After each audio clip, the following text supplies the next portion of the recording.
Hello, hello. Welcome to the Takedown, Subverting Power, Radical Thought. I'm your host, Nick Nowlin, here in Houston, Texas. And for those of you who are not aware, we just got hit by a Category 3 hurricane.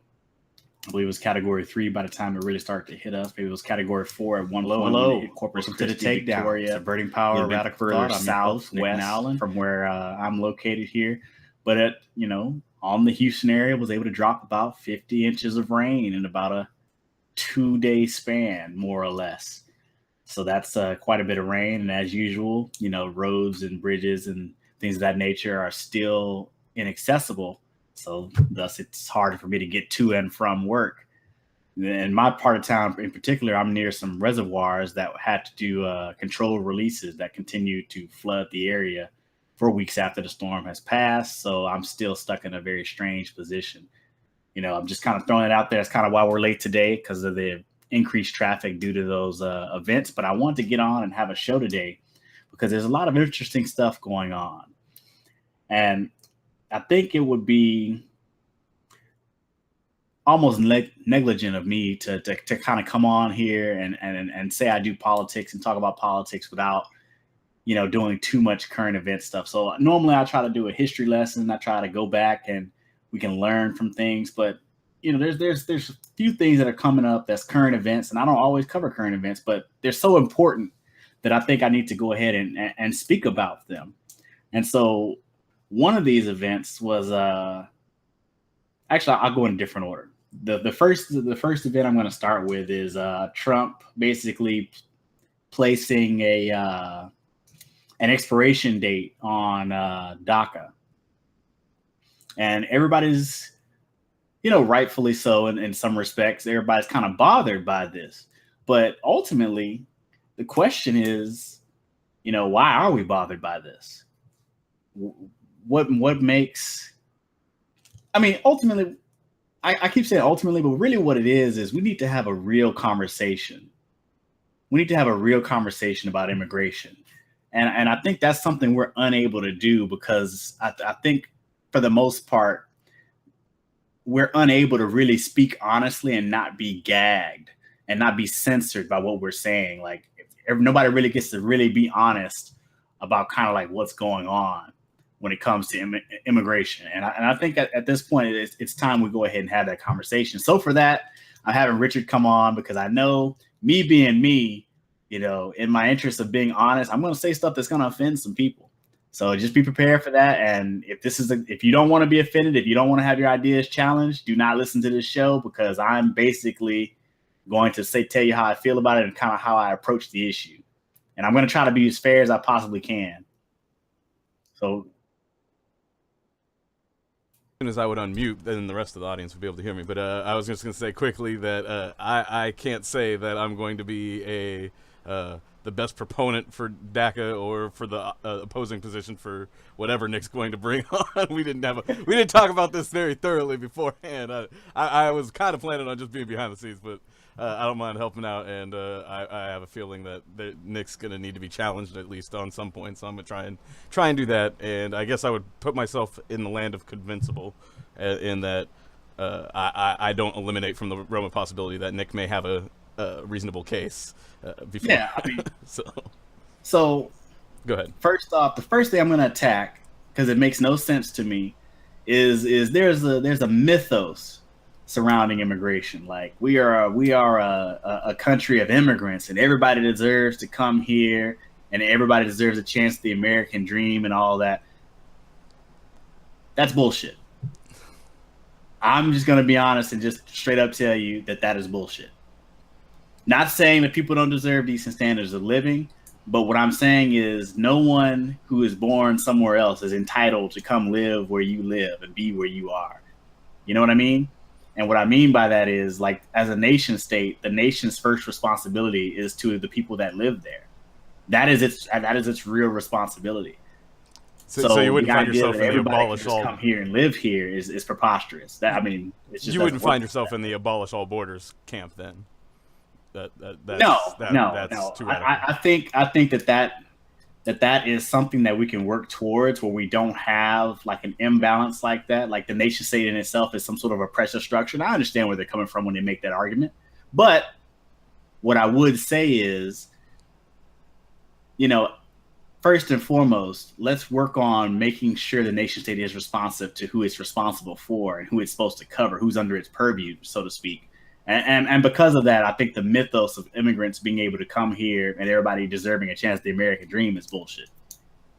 First off, there's not enough resources on the planet for everybody in the world to enjoy the American dream, period. Well, yeah, regardless of where you do it. But that's I mean, and that's regardless of where you do it. Yeah. Then there's this idea that like by, there's a twin critique, right? That's the first part. But there's also like these two other narratives, like, hey, they just want to live a better life, so they come here and we should accept our arms and all that. Well, look, I know how the world works, and nobody gives a crap about whether or not somebody has a decent standard of living or whether somebody gets a fair shake in this world. The world doesn't work that way. People are using that narrative to play on your emotions, to play on to play on the good side of your whatever humanity you have left in you. They're using that to play on that, to get you to agree with policy that may or may not be rational. And I'm telling you right now, it's just not rational to just admit people, regardless of what the situation is where you are. Now, that may sound horrible, but the real solution is to figure out how can we help people in neighboring countries and other countries such that they don't need to flee? How can we constrain the power of our own country's imperialism and other countries' imperialism, to basically keep people from needing to flee where they are to come to these countries? Really, like when you look at a story of immigration, what you're looking at is inequality on a global level. And the question is, how can we try to alleviate that inequality in some sort of just and fair manner such that they can live decent lives where they are? And that's the real crux of it. That's really how you tackle immigration, like this letting in, a million people a year and then impoverishing hundreds of millions of people, around the world. And somehow, you feel like you feel better about it because you let in 1 million people. That doesn't do anything. That doesn't get you anywhere. It makes you feel better. And it makes you feel like you've really done something. But that's all it is feelings. Materially, you've done nothing. But let me bring this back. We were talking about immigration generally right there, right? And I said a lot of stuff. But let me talk about DACA specifically. Well, before that, could I just I wanted to mention a little bit about like the history of immigration. You talk about the mythos or like the lore surrounding immigration, but to me, my understanding of immigration follows more of a line of path of, well, we're trying to conquer this country, so we need as many people here as we can get in order to have some sort of legitimate claim to as much of the land as we can. And so we encouraged a lot of people to come here and weren't very picky about who came to the country in order to be genocidally take over the country against the people that inhabited it before the immigrants got here. And immigration has come to mean a lot of different things, and when most of the time when we're talking about immigration, we're talking about immigration from the South, particularly Mexico, but a lot of the Central and Southern American countries. But that wasn't always the case, though. Immigration itself has taken a long different path, and so like the rhetoric surrounding it has changed depending on the purpose for which the immigration is being used. And like how immigration is being used now is largely exploitative by the corporate class in order to exploit the labor that comes across, and the labor that does come across is largely people fleeing desperate situations and or affluent people looking to become more affluent in the American market. Those are the two primary types of immigration that come in now. And let's be clear. And there's also been a net leaving of people, particularly Mexico, over the last like 7 or 8 years. So I think those are some relevant facts that we should talk about generally about immigration. But now you can go back to specifically DACA, or if you wanted to respond. Well, wait. Let me chime in on what you were saying there. Like, everything that you said there is 100% true. And let's put some context on that information. Like when we're talking about immigration, like you just said, it wasn't always from, Latin American countries, South American countries, Mexico. Like that's a recent thing. That was something that started to pick up around the 70s. You had a lot of European immigration and Chinese immigration. Chinese immigration, particularly in the early 1900s, late 1800s, and you had a lot of immigration from Europe. Also around that same time, particularly like the Irish and Eastern Europeans. Coming to America during that time period. But the thing that I will say about when those waves of immigration came, America had something called a labor deficit, meaning we had more work and more capacity to produce but we were constrained by our labor supply. We needed additional labor. So at that point in time, having an immigration policy being what it was, even though it was largely discriminatory and these people were, stuck in like a caste system, some of them, and others were able to come here and after 2 or 3 generations just be white. Even though that being the case and not everybody's treated equal, we understand all that. But for the most part, these people were able to come here and they were able to contribute to America because America had a labor deficit. So now we fast forward to where we are, after the post-war period, and we're looking at America as a very different nation. The time in which these immigrants are coming is a very, very, very different time. Our economic circumstance is a very, very different circumstance. And now we have an issue where we have a labor surplus. So now we're talking about immigration. We went from talking about immigration during a time of labor deficit to a time of labor surplus. And I don't care what anybody says, in America, there are more people available to be trained and skilled into a trade or anything like that. There's more people that can be put to work than there are jobs to be had. So now we have a surplus. So the difference is, when you have a surplus, you have basically employers basically being more powerful. Now they have a lot more room to exploit, but to keep from doing that, we have things called labor protections. We have infrastructure into place, and back in the day we used to have labor unions, but of course that was obliterated, right? But we had these institutions and customs and societal and social norms, right? Social norms basically that would kind of prevent certain things from happening to us as the employer class seek to exploit the labor, basically. But as we see over time, these things kind of get eroded, but there's a mechanism that they can still use. See, there's a certain subsection of people, namely Black people, who are treated as sub citizens or second class citizens, right? But then, even when they start to unionize or when they try to take things to court and they get things like affirmative action, they start filing equal protection lawsuits and things of that nature, even they can only be exploited to a certain level, right? But they are citizens.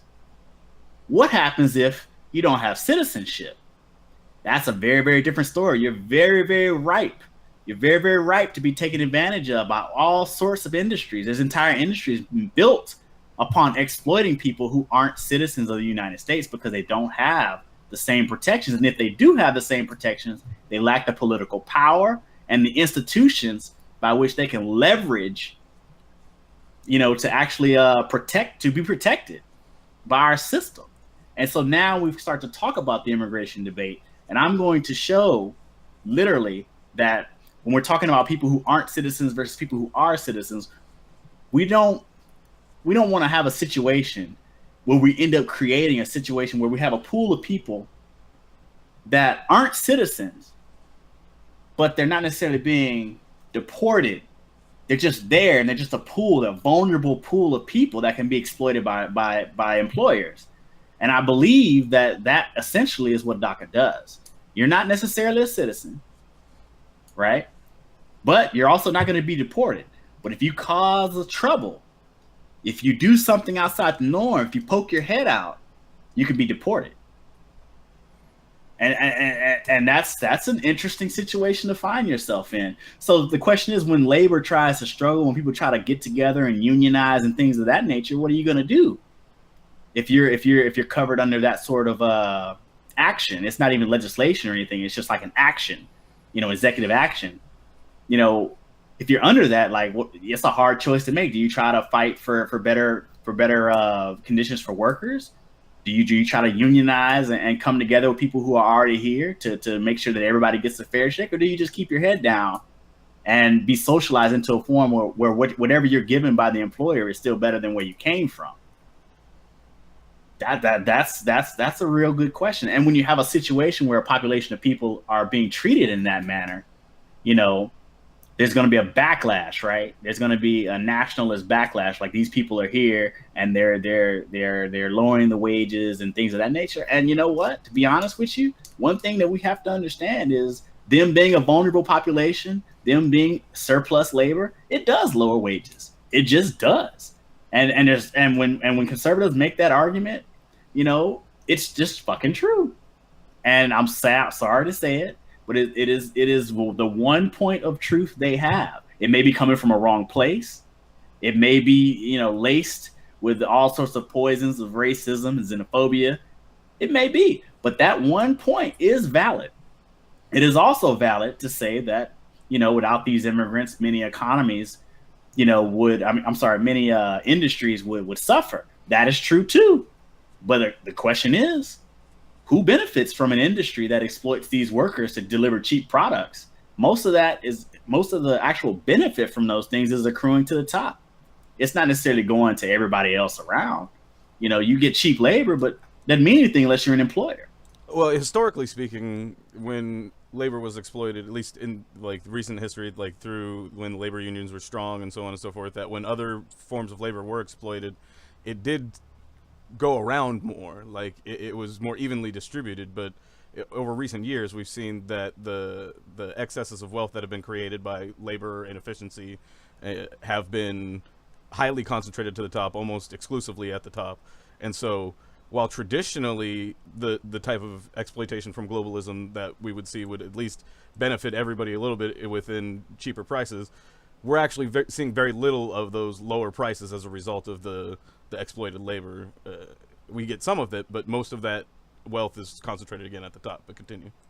Yeah. And look, I'm not disputing that some people may benefit, but on the whole, when you consider the fact that there's a cost exacted on the community, so because you have it all depends on the way you look at it. If you look at it from the supply side, if you look at it from the demand side, if you look at it from the contradictions of a unstable system side, you know, the different people have different things. But what I will say is, ultimately, if the wages decline as a whole, cost of standards of living generally will decline, right?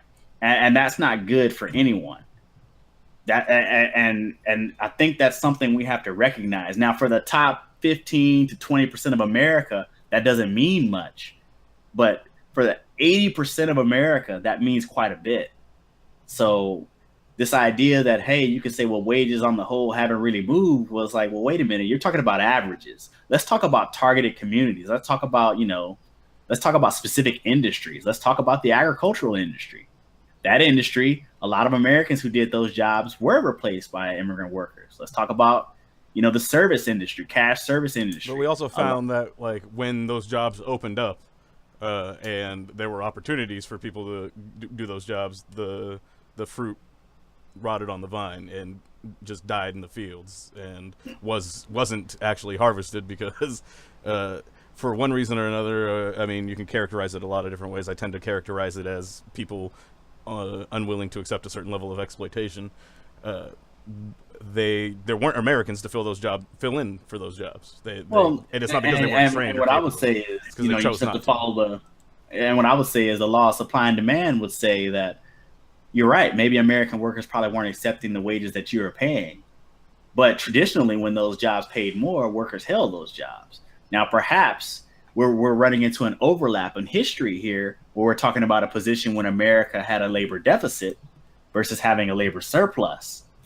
I think that the labor deficit argument probably holds more weight there in your specific instance, where you're saying, there was fruit left on the vine because there weren't Americans to work the job. It's not that there weren't Americans to work the job per se. Maybe there were Americans that would have worked the job if you had paid more. Maybe we didn't have enough labor at that time to do it, but in a later point in time, as you needed less people to actually harvest fruit because of automation and things of that nature. Maybe we had enough, and we don't need to import workers to do those jobs at this point in time. Those are all reasonable arguments to make. Well, what happens is in the economy is essentially there becomes a class of work that if you can avoid, you would, and in such a case, if you can have immigrant labor do it, like there's a similar situation in Kuwait, and you can find it elsewhere in the world where immigrants come in to fulfill. And if you have an economy in which you have a certain class of people that are above that and a certain group of people that are not, then for the by and large, like for instance in Kuwait, it's the Kuwaitis are all mostly all right, and most of them are not suffering from a lack of resources. But if you don't have access to the shared resources as being native and whatever other requirements they have, then you're being exploited in the service industries and so on and so forth. And it doesn't matter how wealthy the Kuwaitis get, the service industry continues to get exploited. And so, I mean, I see what you're saying as far as like, and there are narratives that match that when we have more labor than we need, the rhetoric gets more nationalist and immigrants become less popular and so on and so forth. But then when we're sitting on top of large sums of money and people are like, oh, well, why would I want to go work in the field when I can do this other desk job, or I have so much money from my investments, or I have this fat pension that I'm sitting on, or X, Y, or Z. And when we're we have lots of cash, then we're more interested in having other people do some of the jobs that we're less interested in pursuing. Yeah, and we have to put this into context. We're in a situation where unemployment, the real unemployment and labor participation in this country is very, very extremely low. Well, I guess I just want to quickly point out, to talk onto your point about the pay, is like the reason why we want to pay people, like we make jobs undesirable, and we don't think that certain jobs are worthy of basically a standard of living, a decent standard of living. And so if we have the opportunity to exploit it, we take it. And only because we can't exploit some people do we end up paying livable wages. And I think this gets at a deeper question of, would corporations use literal and open slave labor if it wasn't illegal? And I think a lot of them would, and I think some of them would argue if they didn't, they would not be doing their duty to shareholders. But I don't want to go too far off on a tangent, so continue. No. I mean, everything that you just highlighted there was exactly the point I was trying to make. The point I'm trying to make is the argument that these jobs were not being done, and so we needed immigrants to do them. I'm saying that, number one, it's a specious argument. Depending on particularly where you're talking about and what the exact situation is, there could be a multitude of reasonings why a certain job wasn't done. Did you pay enough? Were you willing to train? What's the situation of people in the area? There's inequities all over the place. But just to say that these jobs weren't being done by Americans is a simple argument, and it's not accurate. If you pay enough, no matter how bad, no matter backbreaking labor, if you pay enough, somebody will do it. Somebody will put their bodies on the line for a decent standard of living. Somebody will put their body on the line for it, and there'll always be somebody who will do that. The question is, will they do it for whatever you're paying? And in that particular instance, I guess the answer is no. Well, the problem for them is that then it's not economically feasible to pay what it would cost to get somebody else to do it. And so again, who determines what's economically feasible? They do, with shadowy accounting that we have no notion of what's going on. I mean, we don't know anything about their accounting. If you believe in the rational, self-interested consumer or not, if you adhere to that, then it wouldn't make any sense for them to lose money letting fruit rot if they could pay somebody to pick it and sell it.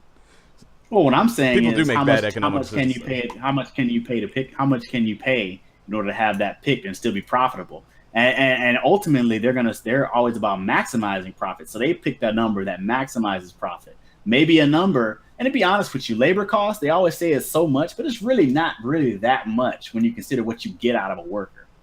Like, it's really not that much. I mean, particularly if you balance it against the value created by the labor, like. Yeah, and that's what I'm doing. Like, as far as like they're saying labor costs, but they might be saying the equipment that they have to buy. But like your actual labor costs, like it just pales in comparison compared to what the actual laborer produces. So because I understand that, like, it's bullshit. Like, you can pay a decent wage and still earn a decent profit. Like, the problem is, everybody gets fixated on a particular margin, like 25%. After everything's said and done, I want to walk away. For every dollar I invested, I want to make, my dollar back plus 25% additional profit. And where'd that profit come from? Well, it came from the worker. That's where it came from. You were out of everything that happened, it came from the worker and the consumer. You were able to squeeze out more money from each worker and squeeze out more money from every consumer and let it accrue all the way up to you. But ultimately, I digress. My point is supply and demand. You can't get people to work at a certain price. You raise the price and somebody will work for it. Period. Now you can say, well, what about cheap goods? I would say that the cheap goods facilitated other sectors of the labor force to be underpaid to maintain their standard of living. It facilitated a lowering of the standard of living for everyone that's not in the top 20%. And even in the top 20%, you might have taken a 1 or 2% haircut here and there, particularly when you're talking about like housing or things that are paid for through debt, things that are debt financed. You took a huge hit on those things, So I just kind of want to get that out there. And to be fair, what I would say is a lot of our universities, they are, immigration is particularly beneficial to them. And, let's say immigration policy would have changed to be more restrictive and to not allow as many immigrants. We would have to reevaluate how our university models would have to basically be changed. We would have to reevaluate how they run because they kind of depend a lot on immigration as well to kind of subsidize the cheaper tuition charge to students that go to the school, maybe in-state tuition, or like you're a resident of the United States and somebody's paying international fees. They're in a way subsidizing in some small form, or in some schools a large form. Entire programs would be eliminated if we didn't have immigrants. So that's something that's we have to acknowledge that's something there too, right?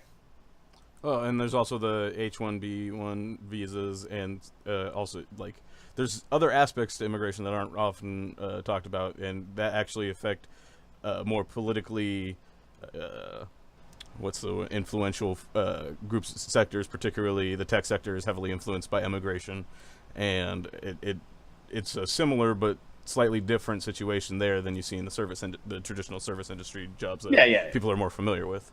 And I think H-1B visas are also bullshit because really what that is there's only a few sectors that pay well for American workers. And basically once you start to, basically put that in global competition, you're going to also see wages fall there. Like there's been this huge, there's a lot of chutzpah there's just a lot of clamoring about, we don't have enough engineers. We don't have enough students majoring in science, technology, engineering, and mathematics. And we need to push all these kids into programming and all this stuff. And I was like, well, you look, for every engineering graduate that graduates, for every 5 engineering graduates that graduate, there's 1 entry-level job.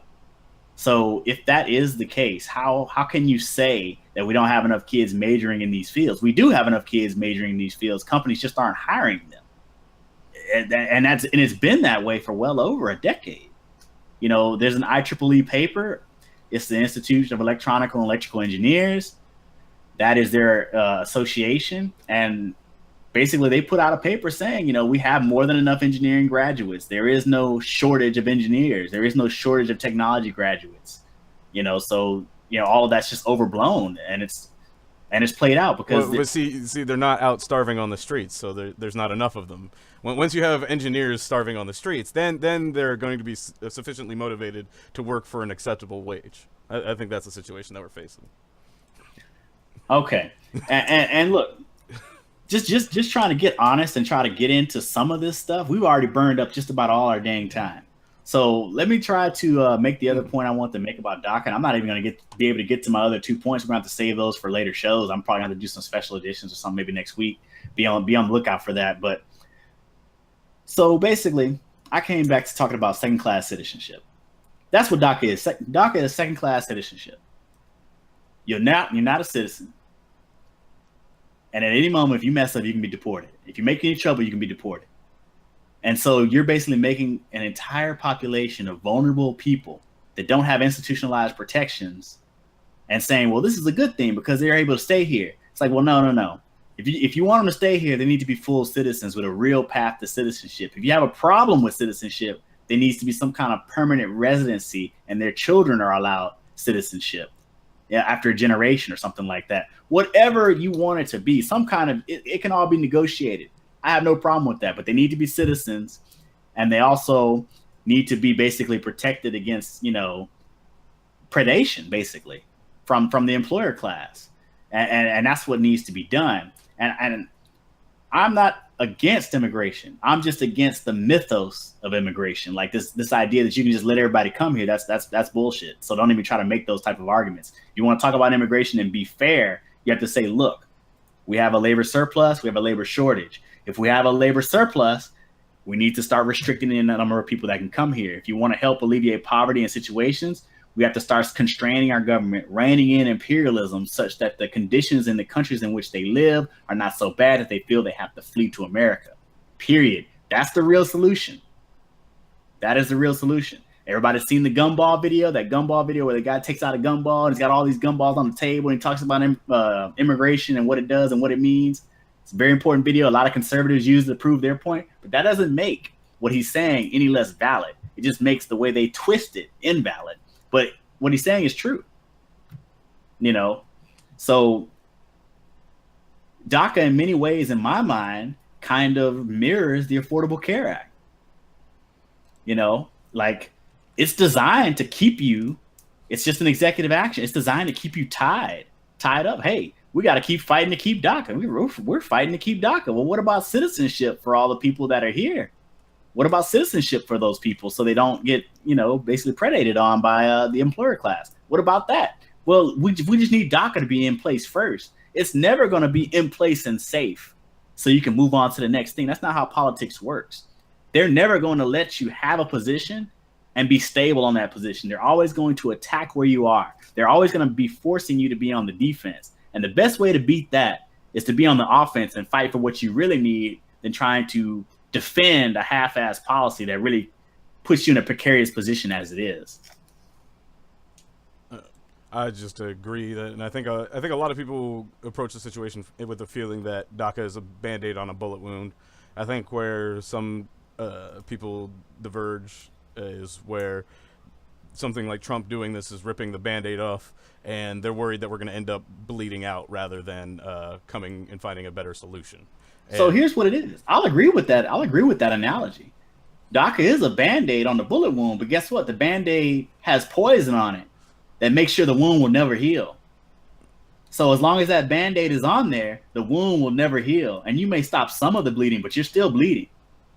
You're not going to stop all the bleeding. Maybe your body will replenish the amount of blood that you're bleeding out. So you might be in a stable position. You're not going to die, but that wound will never heal as long as you have that Band-Aid on there. What you need is for the wound to heal. You don't need a Band-Aid with poison on it. You need a real Band-Aid that's going to be there to heal the wound. And so what you end up having is you have a situation where you're tied to a policy that's not what you need, and you're stuck defending a policy that's not what you need because it does some good. But in the effort to do that, all your energy is focused on that. You're doing nothing for fighting for the real solution. And that's the problem. You're shooting yourself in the foot.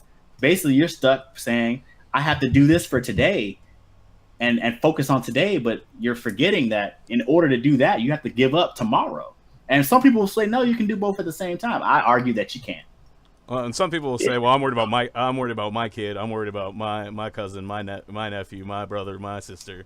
And you're worried about them staying here, but you're not ever worried about them being a citizen where they can be fully protected and not predated upon. Hey, I'm sure they'd be happy to get that. But if it's between worrying about them getting deported right now or worrying about them in future maybe becoming a citizen or making sure they don't get deported right now. What I'm going to tell you, and what I would tell anybody that makes that argument is it's not a decision between whether they're going to be deported right now or they're not going to have anything at all, blah, blah, blah. That's never the decision. That's just what's put in front of you. There is another option. It's a harder option, but it is there. And you have to accept that sometimes you have to make some sacrifices in order to get the real option in place. Are you going to keep bleeding forever? Eventually, you're not going to be able to to replenish the blood in your body faster than you're bleeding out. You need the wound to heal. You need the wound to be healed. That's what you need to be fighting for. Not DACA. You need to be fighting for a path to citizenship, a real path to citizenship. And guess what? I think you'll find that if you're talking about getting citizenship, and then if you want to gain allies, show that, hey, if you be an ally to us on this particular issue of citizenship, we will engage in the labor struggle to make sure labor is not able to be exploited from the addition of new workers. We will also support that fight. Maybe that kind of argument, you can make that kind of argument. You could kind of bridge the gap between people that are in the labor movement that may not be, necessarily pro-immigration, or people that are in other communities that have been directly hurt by immigration. Because it's not a rights are not axiomatic, and the interests and things of that, they're not all going to collide. Maybe that's how you can build a coalition. But as far as I can see right now, arguing for DACA and using some kind of mythos that doesn't make any freaking sense is not going to get you anywhere.